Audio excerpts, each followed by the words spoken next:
और यहाँ पर एक अहम खबर आपको दें कि पाकिस्तान ने अफगानिस्तान को 3-0 से शिकस्त दे दी है।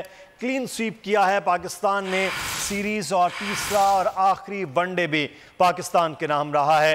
श्रीलंका में खेली जाने वाली पाकिस्तान और अफगानिस्तान की सीरीज जिसमें पाकिस्तान ने तीनों वनडे में कामयाबी हासिल की है। आज आखिरी मैच में पाकिस्तान ने 269 रन का टारगेट दिया था अफगानिस्तान को, जिसकी पूरी टीम 209 रन बनाकर 49वें ओवर में आउट हो गई है और पाकिस्तान आज वनडे रैंकिंग में भी पहले नंबर पर आ गया है। इस फतह के बाद तीसरा और आखिरी वनडे पाकिस्तान ने अफगानिस्तान को शिकस्त दे दी है। 268 रन के ताक़ुब में अफगानिस्तान की टीम 209 रन पर आउट हो गई है। आज पाकिस्तान की जानिब से मोहम्मद रिजवान और बाबर आजम की जानिब से निस्फ सेंचुरियां स्कोर की गई।